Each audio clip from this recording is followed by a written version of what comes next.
I'd like to introduce you to Jenni Young. She's the Group Marketing Director for TicketScript, responsible for the brand in the UK and identifying new brand partnerships across Europe, which is very important. I know we're all trying to get out to Europe. Prior to joining TicketScript, she was Marketing Community Director at Vinspire, leading youth charity. And the conversation and presentation today is about being the first to optimize ticketing on a mobile. Thank you. Okay, thanks very much for your time. I appreciate it's the lunchtime graveyard slot, so I'll make this as fast and effective as possible. So, the talk today is about what can be learned from mobile and ticketing, and why should it matter to you? So first of all, who are we and why should we be talking about this? In some ways, I think we are one of Europe's best kept secrets because we are called TicketScript and we are Europe's largest digital self-ticketing solution.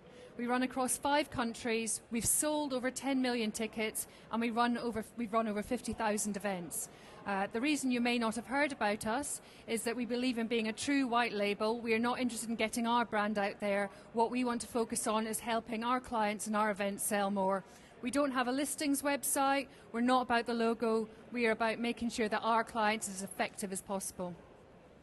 So back in 2010, TicketScript, which was born in the Netherlands 7 years ago, acquired Trinity Mobile, which was the UK's leading mobile ticketing company. A lot of its technology was built on airline ticketing, and you'll be able to see the synergies in that in terms of the development of how mobile and ticketing have developed over the years. Our clients include Secret Cinema, Ministry of Sound, Brighton and Hove Pride, and in case you thought this was just the youth market, we've also got the British Birdwatching Fair. So what we've found is that mobile ticketing and purchasing through mobile is regardless of age and demographic. It is happening everywhere, and anyone who thinks that m-commerce is specifically for the younger market is missing a trick. So why ticketing and mobile?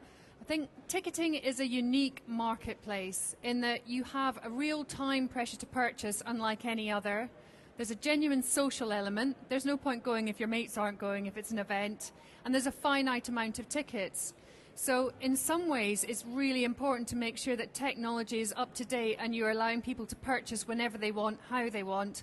But at the same time, it's meant that some ticketing companies have really lagged behind, some events have lagged behind, because in actual fact, they know the demand is there, so why bother innovating or making ticketing as efficient as possible? So there's a real dichotomy and a paradox there. So this may seem a little bit of a random slide for this presentation, however, it's really important. Facebook is one of those sites where mobile, m-commerce, social commerce, it's growing at the moment, and this is the reason why. 699 million plus people on Facebook, active users growing across Europe, the shareability of everything. 1 in 3 Facebook users shares content, and 71% are more likely to buy if referred through a friend on Facebook. How does that link up with the actual mobile market? Everyone's target audience is mobile. And this is the really interesting fact, 80% of Facebook users visit from their mobile device. So you combine Facebook and mobile and you have a potential revenue earner for your business like none other. And this is what we are finding in our business. If you think mobile phone penetration, last year, 128%. And 1 in 6 access only from a mobile device. And if you see that map there, what you will see is that by 2014, most of Europe is going to have over 50% smartphone penetration. In some places it's well on the way to 70%, 80%. So you combine that and you see just how right mobile is for your business. So this is some other interesting facts about ticketing and ticket buyers and why digital tickets are here and how mobile can capitalize on this. What you will see in the first pie chart is our business at the end of last year. 88% of people are buying tickets digitally, and that is across a wide genre of businesses and events. 11% are buying on mobile only. By the end of this year, we anticipate that's going to be way up into 20%. And 0.9% are buying by hard tickets. You see that we're living in the digital age, and what we're seeing is unprecedented growth in the mobile business. And I talked earlier about how with airline, you see airline ticketing leading and you see everything else following. By 2015, over 750 million users worldwide will have had either a ticket delivered to their mobile phone or will buy a ticket to their phone. And if you imagine that's including continents who may have more technological challenges than others, then that's an amazing number. And also in 2013, 480 million mobile boarding passes were launched, 1 in 7. So you can see that we're set for another sort of exponential growth. So you combine that. At the moment, of all the people that purchase through us, 13% of them purchase through Facebook. We are unique in that we have a direct Facebook access point, which means that people can buy directly from Facebook and go through to a mobile compatible site. And also what you see in these last two graphs are our current trends, and this is at September 2013, before we go into our biggest quarter of where ticket sales are going, either through Facebook or through mobile. So you see that these numbers are showing that mobile is the way it's going. So there's some other interesting things that we've found. We conducted a search, a statistically representative sample of 1,000 ticket buyers who bought tickets in the last 6 months. And personalisation, trust and real-time access came across time and time again. And we're going to be releasing a report on ticket buying and habits and trends in the coming days, and that'll be available through our site at ticketscript.com. So it shows the need for convenience and for trust. 69% would go to more tickets if tickets were available right up to the start of the event. If you think about it, you can buy anything immediately on your mobile phone, but for events, that is limited. Most box offices go off-site and go off service 3 days before an event because that's the way technology and way ticketers work. 72% would be put off buying tickets if they're only available on the door. You know that yourself. If you think it's rainy outside and you're not sure you're going to get a ticket, you're not going to bother to go. There's a huge opportunity for people who are doing events to use mobile to really drive their revenue. And 70% of respondents prefer to buy tickets direct from either a promoter or the venue. So if you're running an event, they don't want to go through a third party. They don't want to be on a convoluted chain. They want simple, fast access. And a lot of the time, that is not happening for users. So who is using it successfully? And this is just the top 3 from our research. So in the UK, we have 2 different things. We have M-Tickets, which is mobile tickets, and then the M-Ticket shop, which is when you buy tickets through your mobile. And the top 3 were quite surprising when we drilled into it. Top one was Brighton Pride. It was about fast access and a wide demographic of people. The Affordable Art Fair. So again, this is not saying that it's the youngsters who are using mobile. And then the Frog and Bucket Comedy Club. It's about that last minute purchase and making sure that things can happen and people can make those retail purchases. So second of all, M-Tickets. Who are the top 3 in the UK? Who likes to actually get tickets delivered to their phone? Top was Brighton Pride again, because that was a really sort of weather and climate dependent event. So people didn't want to go out unless they knew the weather was going to be good. It was going to be an all-day event. It was very spur of the moment. It was very social. So this is why M-Tickets came into play.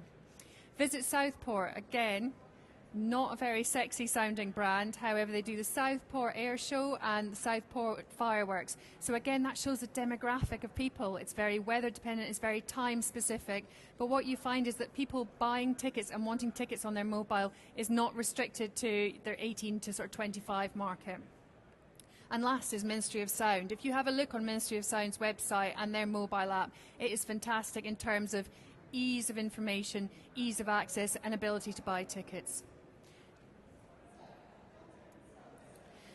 So what I'm going to go on to next is the future for mobile and what we're seeing in terms of ticketing and how we will see that going and how that will impact on retail and purchase points. So Passbook and the digital wallet, we think this is going to be massive. There's no doubt about that. By 2014, we anticipate that 25% of all of our transactions will be through a digital wallet or Passbook. We were the first to market in the UK for tickets having a Passbook facility. It's used by early adopters, but the potential is incredible. For example, 6 months in the US, Dunkin' Donuts Passbook app, over 1 million downloads. So this is right across genres. There's over 200, 300 apps currently available for Passbook, and it's only going to grow. PayPal saw 7 billion in mobile payments in 2012, and to combine that all together, you can see the potential for using Passbook digital wallets properly. And if you see the bit.ly in the corner, that's actually our trial Passbook, so you can see how it actually works and what the benefits would be for your consumer and how to adopt it.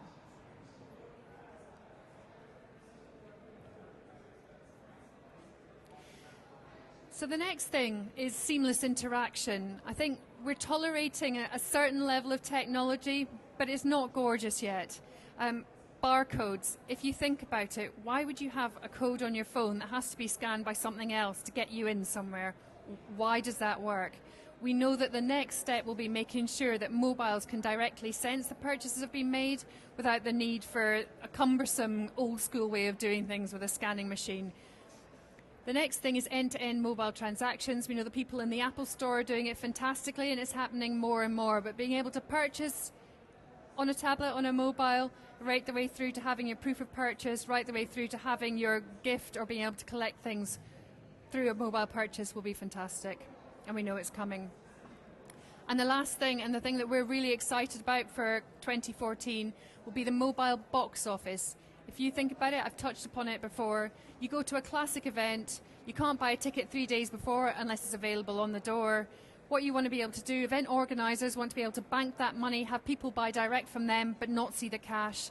The mobile box office, being able to transport one set of items, being able to have it at the door and people being able to transact directly with you without having to pay cash, knowing there's tickets there, that will be the next massive step. It's currently available in the US, but no one's properly cracked it in the Europe today because of the challenges with technology and payments across the countries. So those are the things that we're really excited about. So that was a whistle-stop tour to get us back on track in terms of timings. Do you have any questions? Or if you don't have any questions, that's our handle there. I have a couple of questions if no one else does. Go on. I've asked this question before and I'm going to ask it again. You touched on it on the last slide. What do you see in the short term, next 6 months, are going to be the hurdles? I think it's about usage and it's about adoption. It's getting people in, educating them and removing the barriers to trial.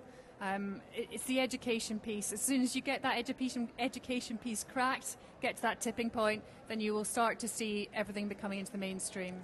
And slightly linked to that, you mentioned also in a couple of slides that there's double-digit growth on mobile and e-ticketing and mobile ticketing. That's for UK, yes? That's for UK and also in our other countries as well. We are seeing that across the board, and in actual fact, in the Netherlands, we are seeing... Which, you've just about answered my question, is where do you see in Europe the next double-digit growth for Europe? We're all here on the UK, but there's a multitude of customers and prospects and partners out there in Europe. So, we're trying to succeed here in the UK, and you talked about technology difficulties. Where's the next opportunity? That's interesting. I think the Netherlands has really cracked it in terms of ticketing. You see that in some events, 30% of people buy their tickets and use Passbook. You see that they are adopting technology in the events arena very, very fast. Spain is coming up as well. It's remarkable in some ways, bearing in mind their economic hardships, but what you're actually seeing is there's real potential for people to do things differently because the old ways haven't worked for them. And I've got one last one. I'm good at this. I really like this subject. Categories-wise, you talked about airlines leading it at the moment, followed by, I presume, music or entertainment. What are the areas of potential growth that you're getting excited about? Oh, my goodness. That is possibly the most evil question I've heard in a long time, and it's before my lunch.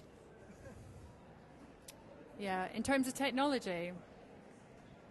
I'm really referring to, if everyone is following the airline business for M-tickets and ticketing, where are you going to see the next growth? Is it going to be purely just music? Is it going to be the Birmingham NEC type exhibitors? Is it going to be here, these business exhibitions? Yeah. Well, I think, digital ticketing is pretty much established. But in terms of getting mobile and getting interactivity, I think there's a real opportunity for people to grow their businesses through using that data more cleverly and through using mobile, near field, augmented reality to get that extension and that additional revenue. And people haven't properly utilised that.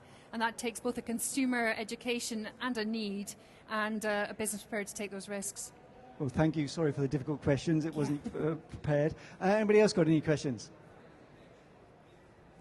Hi, sorry, just a really simple question. What is a passbook? Passbook, right. It's currently only on the Apple system, and it's like a virtual wallet.